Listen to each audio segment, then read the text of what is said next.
चैताचे महिन्या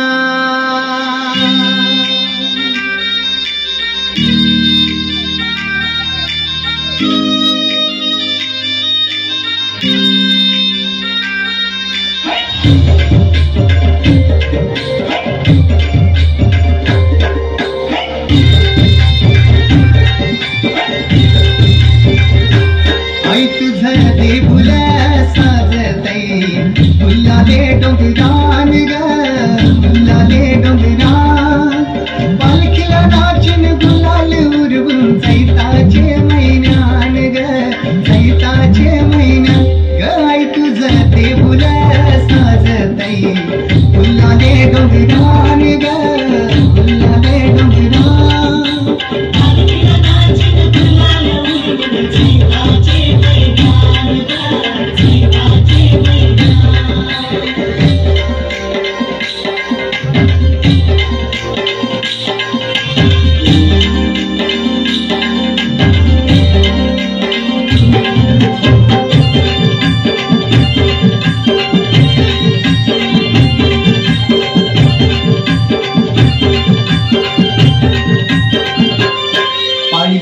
एक चरताना आई नाव तुझं ओठान नाही सुट मला तनाची भरलंय रूप तुझं डोल्यान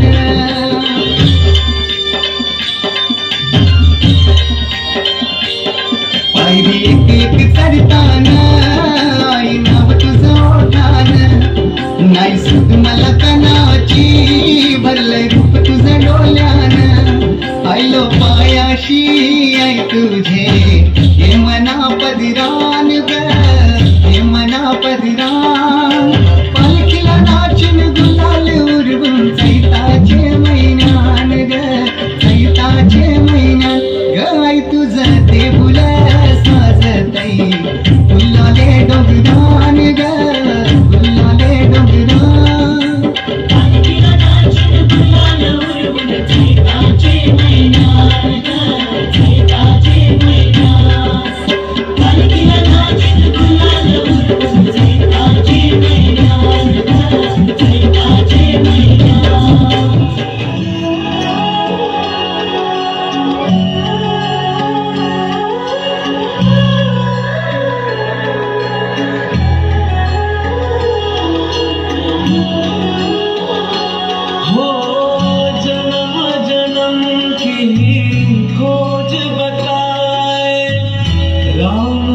चल के राम पे आए प्रेम कोई और न जाने राम से रूठे राम से माने राम सिया की करुण कहानी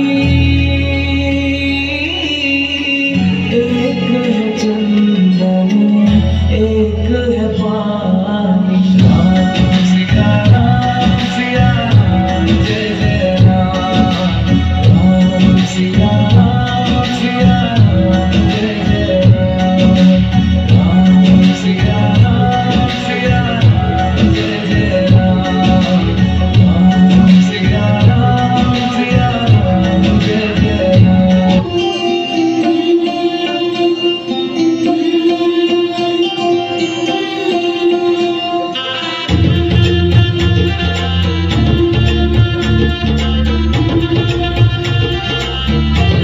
मेरी चौखट पे चल के आज चारों धाम आए हैं बजाओ ढोल स्वागत में मेरे घर राम आए हैं कथा शबरी की जैसे जुड़ गई मेरी कहानी से दो चरण आँखों के पानी से बहुत खुश है मेरे आंसू के प्रभु के नाम आए हैं बजाओ ढोल स्वागत में मेरे घर राम आए हैं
पुरी करू. चला जेजुरीला जाऊ, चला जेजुरीला जाऊ, चला जेजुरीला जाऊ, चला जेजुरीला जाऊ, चला जेजुरीला जाऊ, चला जेजुरीला जाऊ.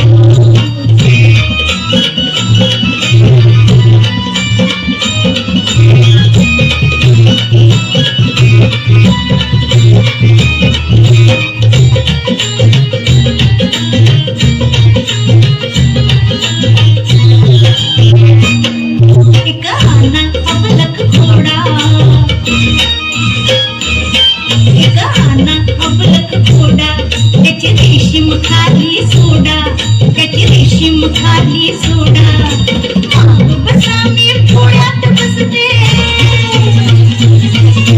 माग बसा मी पुढ्यात बसते, जगाला कौतुक दाखव. चला जेजुरीला जाऊ, चला जेजुरीला जाऊ, चला जेजुरीला जाऊ, चला जेजुरीला जाऊ,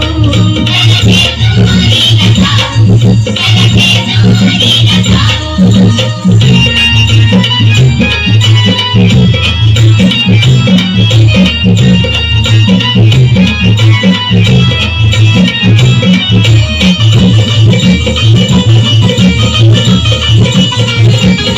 जेजुरीगडावर जाऊ, जेजुरीगडावर जाऊ, देव मल्हारीला पाहू, देव मल्हारीला पाहू. आपण दोघं जोड जोडीला, आपण दोघं जोड जोडीला केलं भंडारा वाहू. चला जेजुरीला जाऊ, चला जेजुरीला जाऊ, चला जेजुरीला जाऊ, चला जेजुरीला जाऊ, चला जेजुरीला जाऊ, चला जेजुरीला जाऊ, चला जेजुरीला जाऊ, चला जेजुरीला जाऊ.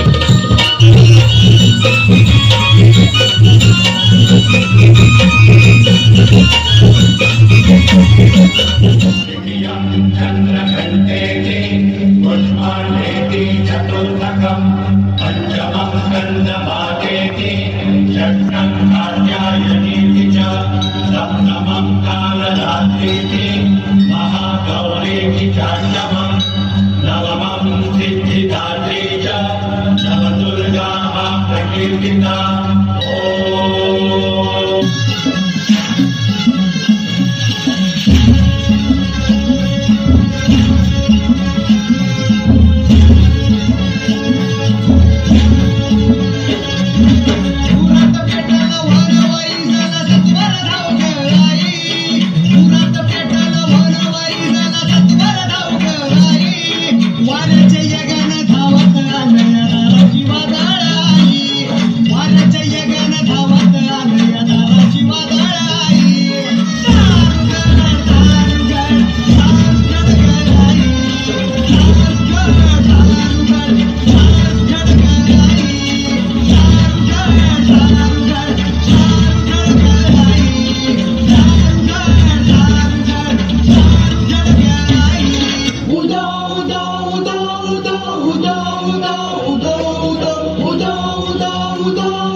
वैष्णवी महेश्वरी तुझाच अंश राहू दे सदैव माझ्या अंतरी. आई अंबे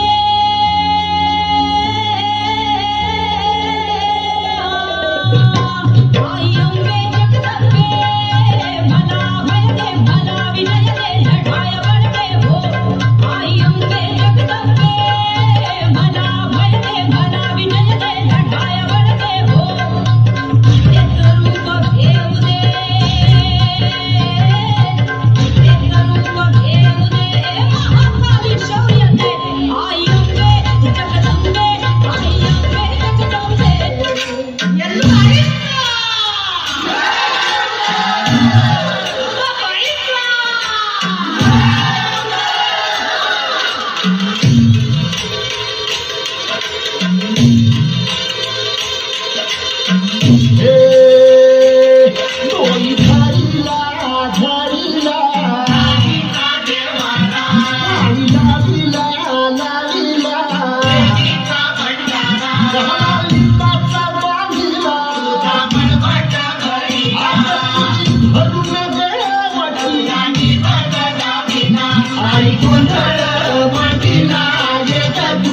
साजरा कोई घडीला घडीला आईचा देवारा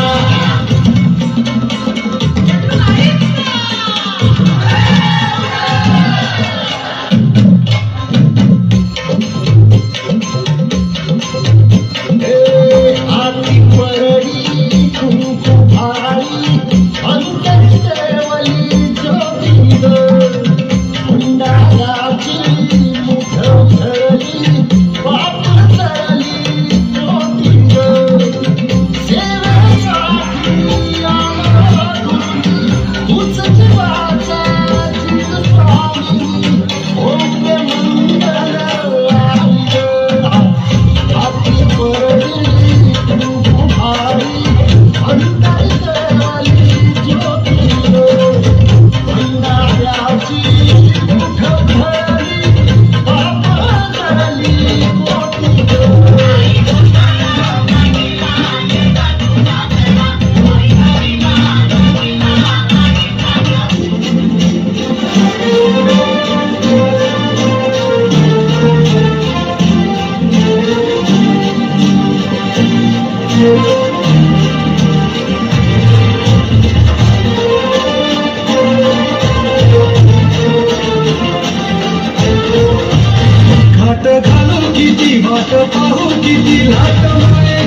वंदे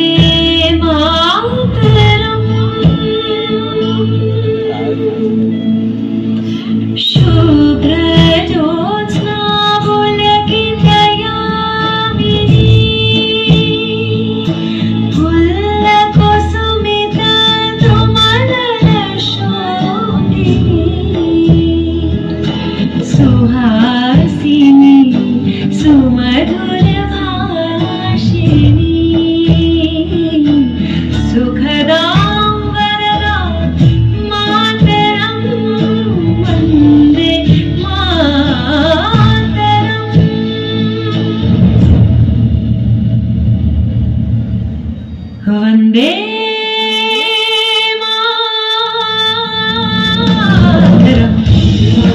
वंदे मातरम वंदे मातरम वंदे मातरम। एहसास थोड़ा तो जगाए अपने दिलों में। वंदे मातरम वंदे मातरम। है हमें जाना कहाँ, चले हैं कहाँ पे, हमसे पूछे ये बात रे वतन। वंदे मातरम वंदे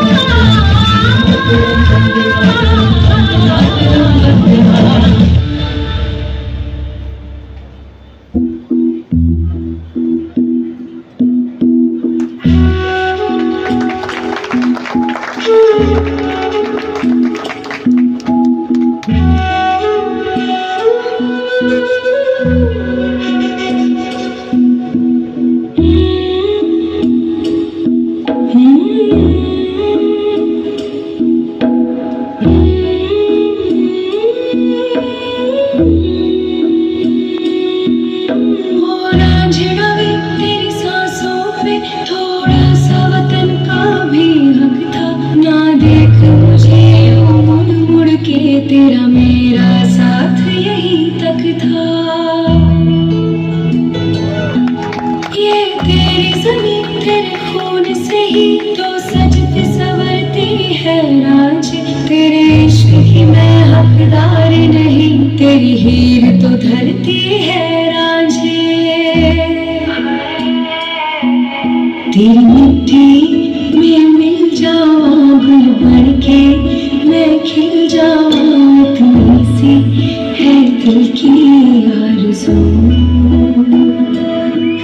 तेरी नदियों में बह जाऊं, तेरे खेतों में लहराऊं, इतनी सी है दिल की आरज़ू।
जमतीले आया बाया गो सारी गावा गो, गुलालानी बसतील पाय गो, माझी पालखीनं बसलही आय। पालखीला खांदाला वाला जमली ही पोरा, डोंगर भरलाही काय गो, माझी पालखीनं बसलही आय।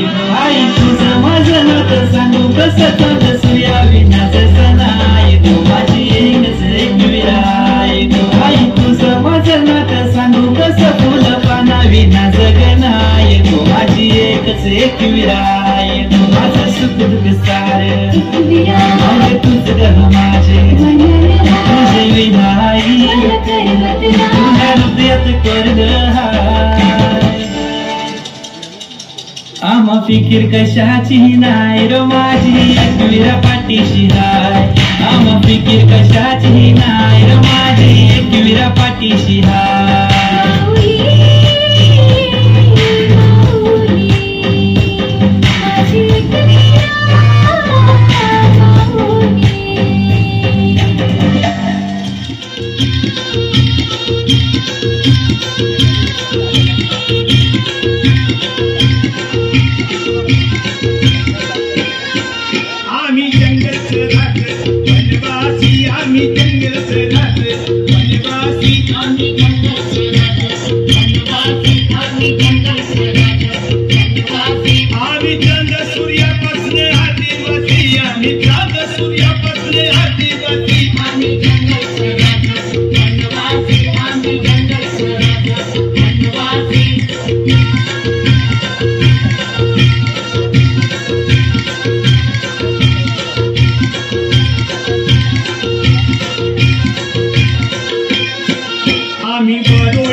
शेताचं मजूर बारोमासी आम्ही पिकवतो कंसरी राशी राशी आमचे कुंड्याचे कणग्याला उंदीर घुशी आणि आमचे घरात सदा एकादशी आम्ही पिकवतो भात जाते मुंबई शहरात आम्ही पिकवतो भात जाते मुंबई शहरात आमची पोरा घरात उपवासी आम्ही जंगलचं राजा वनवासी आम्ही जंगलचं राजा वनवासी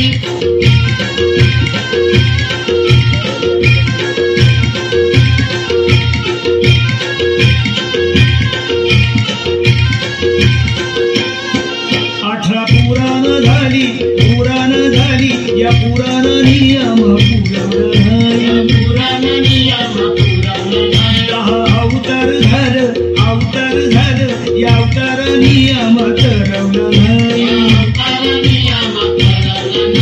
महाराज झालं या जंगलच्या राजानं पाहिलं नाही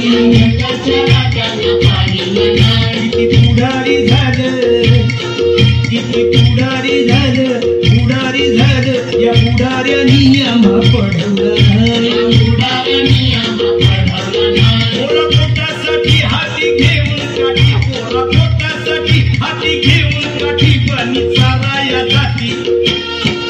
वनी चाराया जाती गाई म्हैशी आम्ही जंगलचं राजा वनवासी आम्ही जंगलचं राजा वनवासी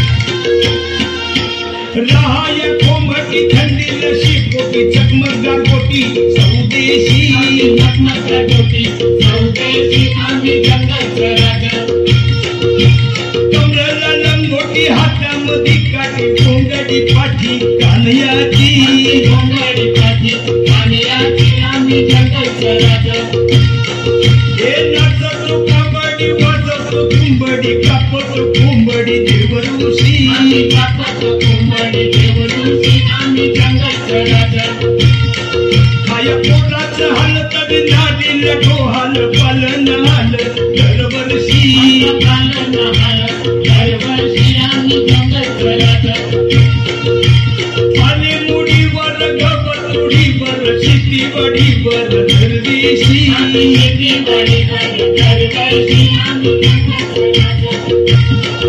आम्ही शिंग्यात दोंदान भाग्यात भांड खातो रानात खंड धन्याची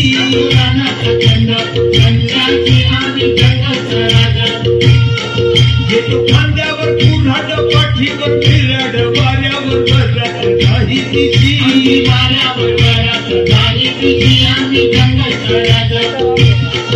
आम्ही आदिवासी पहिलं दहीवासी आम्ही आदिवासी पहिलं दहीवासी परत जिंदगी अशी बिनवारशी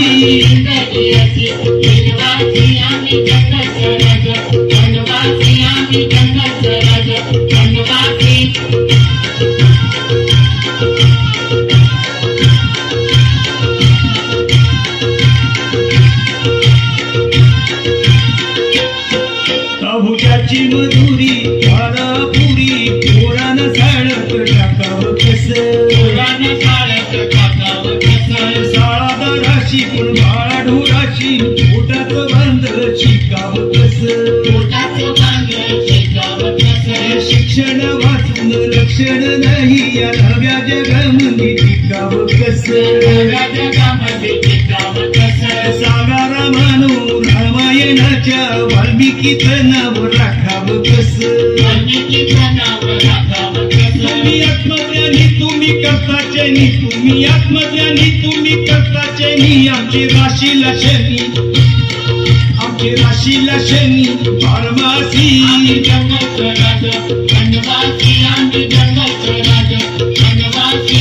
चांद सूर्यापासून आदिवासी आम्ही चांद सूर्यापासून आदिवासी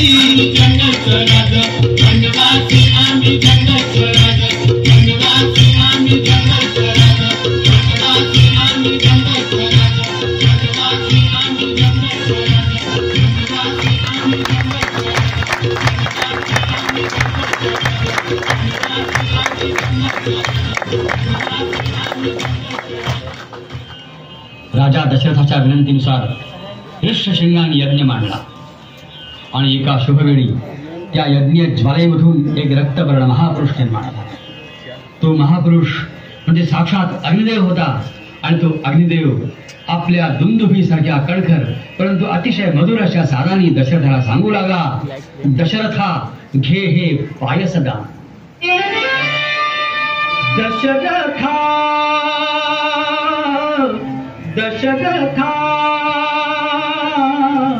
घे हे पायसदान दशरथा घे हे पायसदान प्रसवतील त्या तिन्ही देवी श्री विष्णूंचे अंश मानवी. धन्य दशरथा तुला लाभला देव पित्याचा मान. हे यज्ञपुरुषाचं वचन खरं ठरलं. त्या पायसाच्या सेवनानं दशरथांच्या तिन्ही राण्या गर्भवती झाल्या. यथाकाली त्या प्रसूत झाल्या. कौशल्येला श्रीराम, सुमित्रेला लक्ष्मण, तसा शत्रुघ्न आणि कैकेयीला भरत असे 4 तेजस्वी पुत्र जन्माला आले. राजाची इच्छा पूर्ण झाली. प्रासादातील सुखाला सीमाच राहिल्या नाही. नगरजनांचा आनंद तर नुसता भरून ओसंडत होता.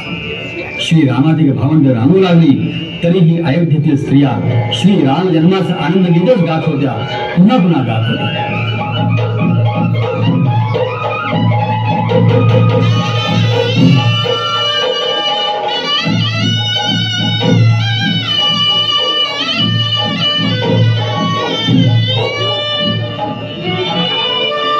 चैत्र मास त्यात शुद्ध नवमी तिथी गंधयुक्त तरीगात उष्ण हे किती 2 प्रहरी कागशिरी सूर्य थांबला. राम जन्मदार सखी राम जन्मदार. राम जन्मदार सखी राम जन्मदार. राम जन्मदार सखी राम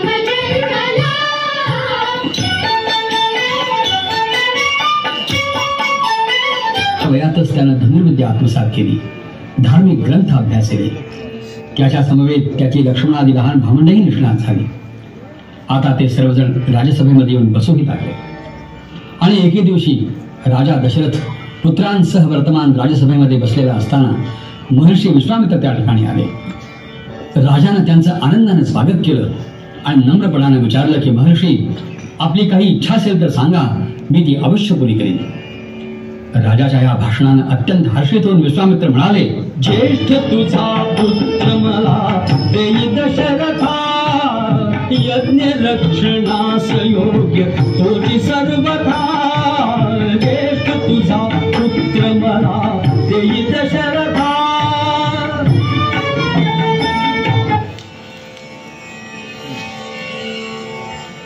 श्रीरामाने त्या गौतमाश्रमामध्ये थोडीशी विश्रांती घेतली. त्यानंतर सर्वजण पुढे निघाले. मिथिलेमध्ये येऊन पोहोचले. मिथिलाधिपती जनक राजाने आपल्या सीतेच्या स्वयंवरासाठी त्या ठिकाणी एक पण लावलेला आहे. तो पण असा आहे की त्याच्याजवळ जे परशुरामाचं प्रचंड शिवधनुष्य आहे, त्या धनुष्याला जो प्रत्यंचा लावील त्यालाच सीता माळ घालील. या स्वयंवरासाठी जमलेल्या अनेक अतिरथी महारथींच्या समोर, सहस्रावधी राजांच्या समोर, पुष्कळ मल्लांच्या गर्वी ते महाप्रचंड शिवधनुष्य जनकाने त्या सभामंडपामध्ये आणवलं. त्या धनुष्याकडे पाहूनच, त्याचा आकार आणि प्रचंडपणा पाहूनच आलेल्यापैकी अनेक जण मनामध्ये भयभीत झाले. काही जण कुठले मोठ्या धीराने ते उचलण्याकरता प्रत्यंचा लावण्यासाठी, परंतु उचलणं सोडाच ते धनुष्य जागेवरून हलवणंही कुणाला शक्य झालं नाही. आणि शेवटी रामचंद्र उठले. त्यांनी ते धनुष्य उचलण्याची अनुज्ञा मागितली. जनकाने अवश्य म्हटलं. श्रीरामाने प्रथम त्या धनुष्याला भक्तिभावानं वंदन केलं. ते धनुष्य उचललं. उचलून ते वाकवण्याचा प्रयत्न करू लागले. तोच विजेसारखा कडाड असा आवाज झाला. ते धनुष्य मनोमन भंग आशाशी जडले नाते, धरणी मातेचे स्वयंवर झाले सीतेचे, स्वयंवर झाले सीतेचे, स्वयंवर झाले सीतेचे, स्वयंवर झाले सीतेचे, स्वयंवर झाले सीतेचे, स्वयंवर झाले सीतेचे, स्वयंवर झाले सीतेचे. प्रजाजन आनंदोत्सवात मग्न होऊन गेले. परंतु नेमक्या ह्याच वेळेला मंथरा नावाच्या एका दुष्ट कुबड्या दासीच्या मनामध्ये काही भयानक विचार आणि आपल्या मनामधले हे विचार तिने कैकेच्या मनात भरवायला सुरुवात केली. ती कैकेला म्हणते की कैकेयी, वास्तविक हे तुला समजायला हवं की ज्या वेळेला तुझा भरत आजोळे गेला या अयोध्येमध्ये नाही, अशीच नेमकी वेळ साधून दशरथ रामाला राज्याभिषेक करतो आहे, तेव्हा यामध्ये काहीतरी काळं बरं असलं पाहिजे. वास्तविक राज्य तुझ्या भरताला मिळावं आणि राम इथून दूर वनात जावा, टाळावा हे दृष्ट नाही का? तुला स्वतःला हे कळत कसं नाही? तू इतकी मूर्ख कशी? मंथरेचे हे भयंकर विचार प्रथम कैकेला आवडले नाहीत, रुचले नाहीत.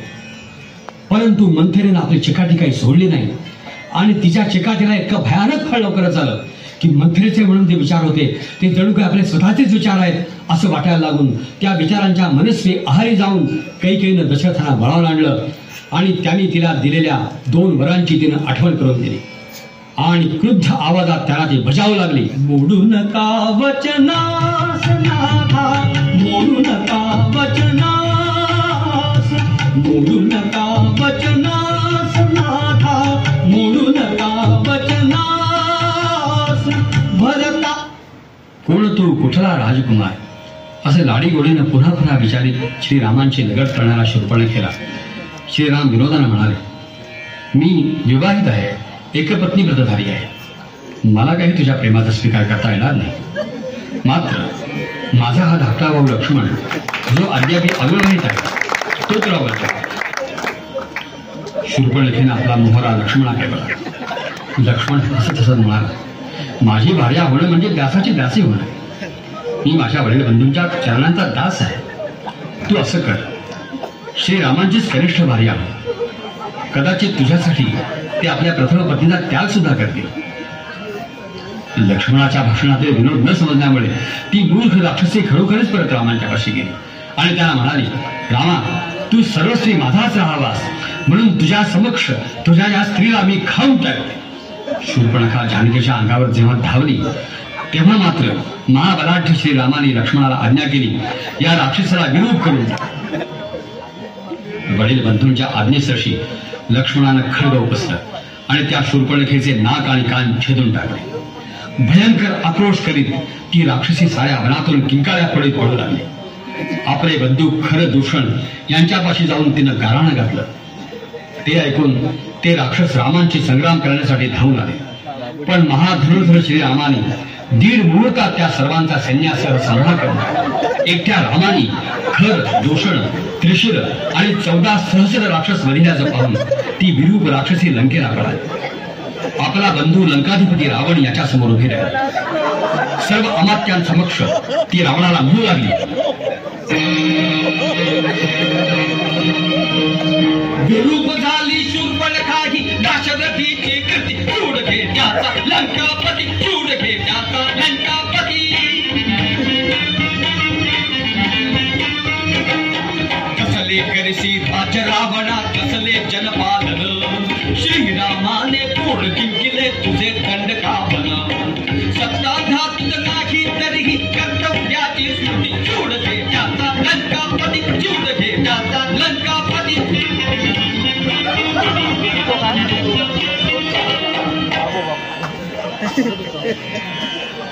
सीतेच्या हट्टासाठी श्रीराम धनुष्यबाण घेऊन त्या मृगाचा मागोवा घेत धावले.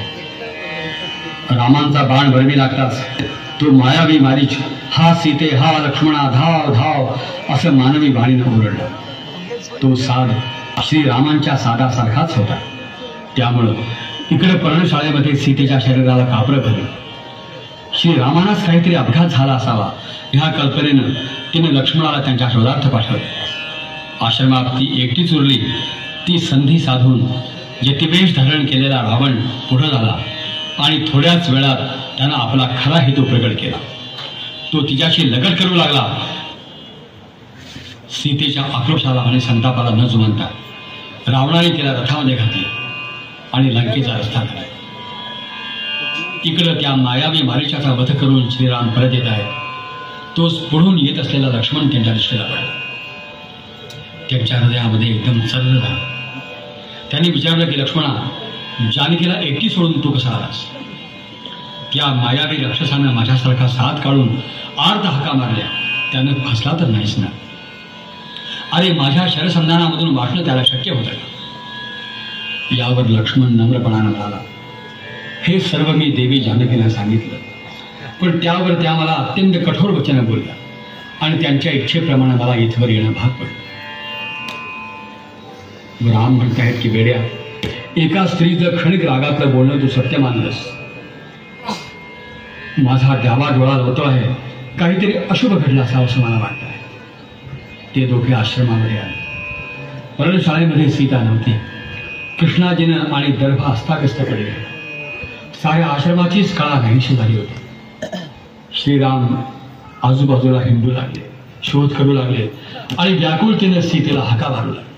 उजाड आश्रम उदे काननी, उजाड आश्रम उदे काननी.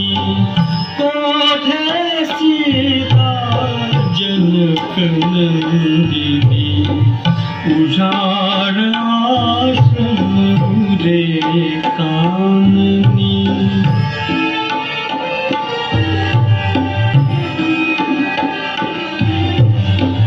सांग कदम. त्या फुलांची ओळख पटल्यामुळं क्षात्रवृत्ती उचंबळून आलेले श्रीराम सीता शोधार्थ पुढे निघाले. वाटेमध्ये त्यांना एक पक्षीश्रेष्ठ रक्तानं माखल्या अवस्थेमध्ये भूमीवर पडलेला दिसला. या गृधरूपधारी राक्षसानंच सीता भक्षण केली असली पाहिजे अशा कल्पनेनं श्रीरामाने क्षुर संज्ञक बाण त्याच्यावर रोखला.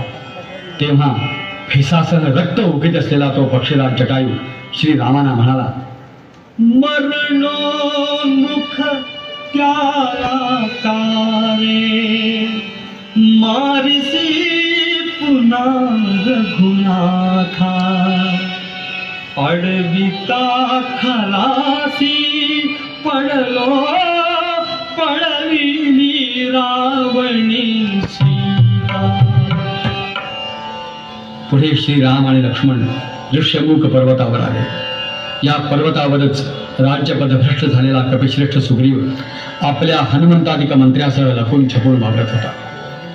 सुग्रीवाचा वडील बंधू वाली यानं त्याला किष्किंधा पार हटवून दिलं होतं.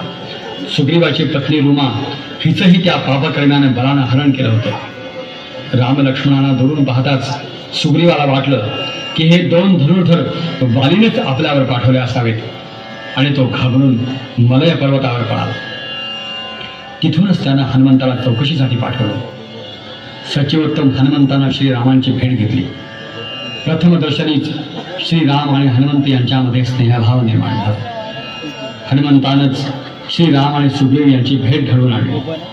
दोघांची संयोजित बोलणी झाली आणि यानंतर हनुमंतानं अग्नी प्रज्वलित केला. त्या अग्निसमक्ष सुग्रीव श्रीरामांना म्हणाला, साक्षी सव्योम पृथ्वी साक्षी स अग्निज्वाला सन्मित्र राघवाचा सुग्रीव आज झाला सुग्रीव आज. श्रीरामाने वालीचा वध केला. किष्किंधेचं राज्य पुन्हा सुग्रीवाला प्राप्त करून दिलं. रुमेचं आणि सुग्रीवाचं मधुर मिलन झालं. राजविलासात रममाण होताच सुग्रीवाला रामकार्याची विस्मृती झाली. लक्ष्मणानं संतापून त्याला कर्तव्याची आठवण देताच त्याचे डोळे खाडकन उघडले आणि त्यानं सर्व वानरगणांना निमंत्रण केले. सुग्रीवाच्या आज्ञेनुसार कोट्यवधी वानर एकत्र जमले. सुग्रीवानं सीता शोधार्थ ते अष्टदिशांना पाठवले. श्रीरामाने हनुमंत या वीरश्रेष्ठ वानराजवळ आपल्या बोटातली एक मुद्रिका दिली. त्याच्याच हातून सीता शोधाचं कार्य निश्चित होईल असं त्यांना वाटलं. वानरसेना अष्टदिशा चालू लागली. दक्षिणेकडे गेलेल्या पथकात हनुमान, नील, अंगद, तार, जांबुवान इत्यादी वीर होते. अपरंपार शोध करूनही सीतेचा ठिकाणा काही सापडला नाही. तेव्हा ते कपिश्रेष्ठ हतबुद्ध झाले. वालीपुत्र अंगद तर अगदी निराश झाले. सुग्रीवानं दिलेली महिन्याची मुदत टळून दिली तेव्हा ही सर्व मंडळी एका पर्वतावर येऊन हताश बसले. तेवढ्यामध्ये संपाती नावाचा गृधराज त्यांच्या समीप आला. तो जटायूचा भाऊ आणि दशरथांचा मित्र निघाला. संपाती म्हणाला, मला येथूनच जनककन्या आणि रावण दिसत आहे. मला चक्षुश्रुती विद्या अवगत असल्यामुळे मी हे पाहू शकतो. सीता लंका नामक सुवर्ण द्वीपावर रावणाच्या अंतःपुरात बंदीवान आहे. क्षार समुद्राच्या अथांग पाण्याचं उल्लंघन करण्याचा काही उपाय शोधा. अंगदाधिकाने पुष्कळ विचार केला. समुद्र उल्लंघावा कोणी? शेवटी जांबवान उठला आणि निश्चयानं म्हणाला, तरुण जो जाईल सिंधू महान तरुण जो जाईल सिंधू महान असा एकच श्री हनुमान असा एकच श्री हनुमान तरुण. सर्व लंका पेटवल्यावर शांत चित्तानं हनुमंतानं आपलं पुच्छ सागर जलामध्ये भिजू दिलं आणि त्यानंतर आकाश मार्गानं तो परत श्रीरामांच्या पाशी आला. सीतेने दिलेला मणी श्रीरामाने अचूक ओळखला आणि अत्यंत आनंदाने हनुमंताला गाढ आलिंगन दिलं. असंख्य वानरासह राम लक्ष्मण दक्षिणेला निघाले. ते सर्वजण समुद्र तीरावर पोहोचले आणि आता प्रश्न असा पडला की समुद्र उल्लंघावा कसा? 3 दिवस पर्यंत श्रीरामाने सागराची प्रार्थना केली, परंतु सागर काही प्रगट झाला नाही. तेव्हा संतापून शेवटी रामाने सागरावरती शस्त्र उपसलं. रामबाणाच्या भयाने तो सागर साकार प्रगट झाला आणि नम्रतापूर्वक रामाना म्हणाला की रामा, आपल्या सैन्यामध्ये नळ नावाचा एक वानर आहे. तो प्रत्यक्ष विश्वकर्म्याचा पुत्र आहे. त्याच्याकडून तुम्ही सेतू बांधवा आणि तो सेतू ही माझ्या छातीवर आनंदाने धारण करा. श्रीरामाने नळाला आज्ञा दिली आणि नळाच्या अधिपत्याखाली असंख्य वानर सेतू बांधू लागले आणि सेतू बांधता बांधता उच्च रवाने गाऊ लागले. सेतू बांधा रे सेतू बांधा रे सेतू बांधा रे सेतू बांधा रे सेतू बांधा रे सागरी, सेतू बांधा रे सागरी, सीतावर रामचंद्र की जय, सेतू बांधा रे, सेतू बांधा रे, सेतू बांधा रे सागरी, सेतू बांधा रे सागरी, सेतू बांधा रे सागरी, सीतावर रामचंद्र की जय. शेवटचा खरी विचार फिरून एक. श्रीरामांचा हा निरोप बालीपुत्र अंगदाने अगदी त्या शब्दामध्ये जाऊन रावणाला सांगितले. ते तीक्ष्ण शब्द ऐकताच रावणाच्या क्रोधाला सीमा राहिल्या नाही. त्यांनी आपल्या सचिवांना आज्ञा केली, या दुर्बुद्धी वानराला भरून त्याचा वध करा. या आज्ञेसरशी सर्प चिकटावेत तसे अनेक राक्षस अंगदाच्या देहाला झिट्या देऊ लागले. तो महाबलाढ्य वानर त्यांच्यासह रावणाच्या प्रासाद शिखरावर उडाला आणि ते सर्व राक्षस खाली भूमीवर आपटले. अंगदाच्या भाराने, इंद्र वज्राच्या माराने हिमालय खचला होता, तसाच रावणाचा प्रासाद खचला, शिखर विदीर्ण झाले. क्रोधाने संतप्त झालेल्या रावणाने आपल्या सर्व सैन्याला बाहेर पडण्याची आज्ञा दिली आणि त्यानंतरचा कथाभाग सांगता सांगता कुश लव वर्णन करू लागले.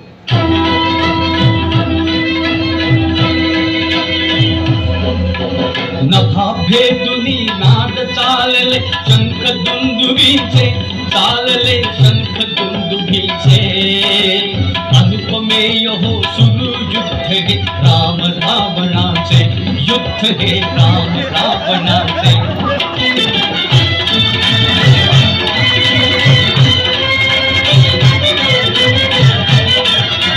सशंख राक्षस गण तो दिसला, कृष्ण खनावर वाला कमाला, मुखातुनी शतगजे चपला, रणांगणावर कोसळले तो पाऊस बाणाचे, अनुपमेय हो युद्ध हे राम रावणाचे, युद्ध हे राम रावणाचे. युद्धाच्या या भीषण धुरश्चक्रीमध्ये श्रीरामाने रावणाचा सारथी मारला, रथ मोडला, मुकुट छत्रासह उडवून दिला, बाण वर्षावाने त्याला जर्जर करून टाकले. तो हतबल झाला आहे असं पाहून श्रीराम उदारपणे म्हणाले, रावणा तू परत जा, थकला आहेस, उद्या परत ये. अपमानित अवस्थेमध्ये रावण परत आला आणि मग त्यानं आपला धाकटा भाऊ जो कुंभकर्ण त्याला जागा करण्याची राक्षसांना आज्ञा दिली. तो महाबलाढ्य कुंभकर्ण 8 महिने झोपून राहत असे. त्याला उठवण्यासाठी राक्षसांनी त्याच्या कानाभोवती फेरी, पणव आणि कुंभवाद्य यांचा गल्लोळ केला.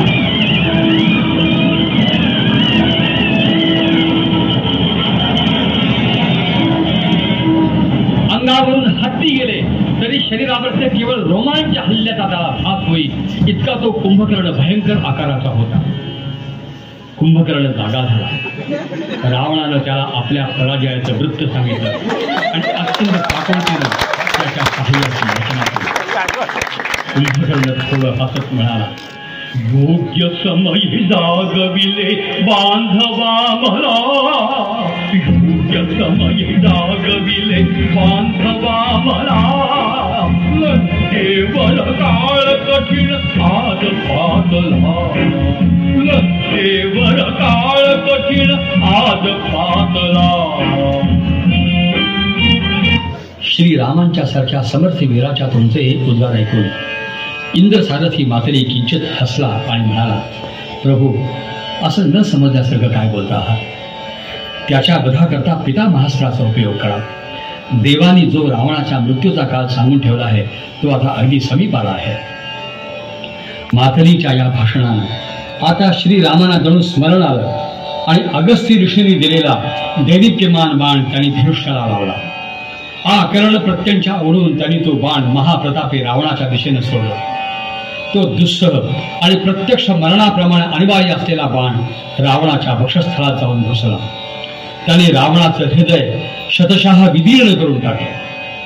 बाणाचा प्रहार होताच जीविताला मुकणाऱ्या त्या रावणाच्या हातून धनुष्य बाणही खाली पडले. तो महातेजस्वी राक्षसपती भूमीवर कोसळला. राक्षस सैन्य वाट फुटेल तिकडे धावत सुटलं. वानरांनी त्यांचा विध्वंस मांडला. सारे वानरगण रावण मेला, रामांचा जय झाला असं म्हणत आनंदानं नाचू लागले. अंतरिक्षातून देवांच्या सौम्य नौबती वाजू लागल्या. रामांच्या रथावर स्वर्गामधून पुष्पवृष्टी होऊ लागली. अप्सरा आणि गंधर्व यांचे विजयगीत कानी येऊ लागले. देव हो बघाना बलीला, देव हो बघाना बलीला, तू बली रावण बध झाला, तू बली रावण बध झाला.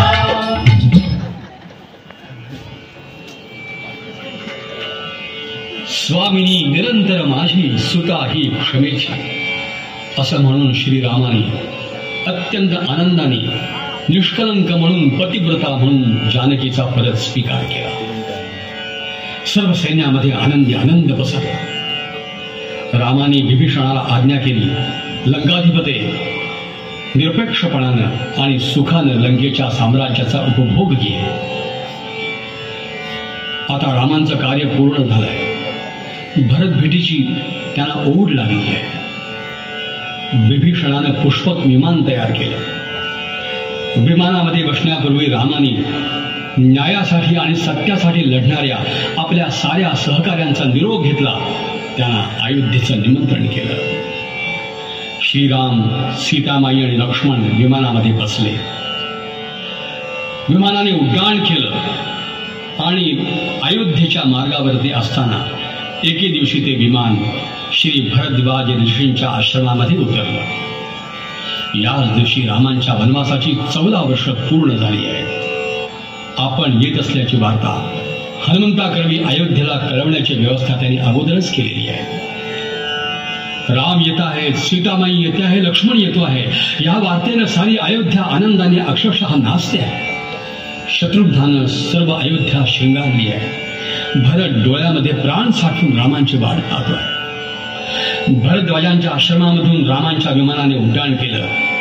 ते अयोध्येच्या परिसरामध्ये येऊन उतरलं. राम विमानामधून बाहेर आले आणि साऱ्या अयोध्यावासियांनी सीतावर रामचंद्र की जय असा आनंद गजर केला.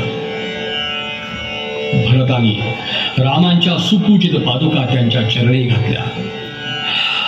आनंदाश्रूंनी भरलेल्या नेत्राने तो रामाला म्हणतोय, रामा, तुझं म्हणून सांभाळलेलं तुझं हे राज्य, तुझं हे सिंहासन आता तू परत घे. श्रीरामाने भरताला आलिंगन दिलं. सर्व मातांना उभयता रामसीताने प्रणाम केले. त्या भेटीचा आनंद केवळ अवर्णनीय होता. असंख्य नेत्र श्रीरामांना ओवाळू लागले. असंख्य कंठ त्यांचा जय जयकार करू लागले.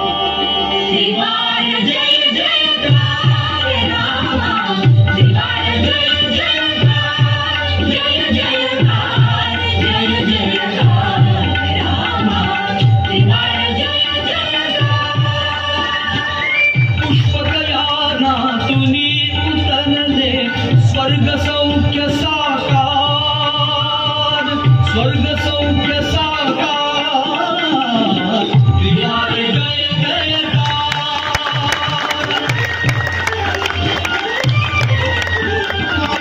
तुला चिंतिते सुदीर्घ आयु, पुण्य सलीला सरिता सरयू, पुलकित पृथ्वी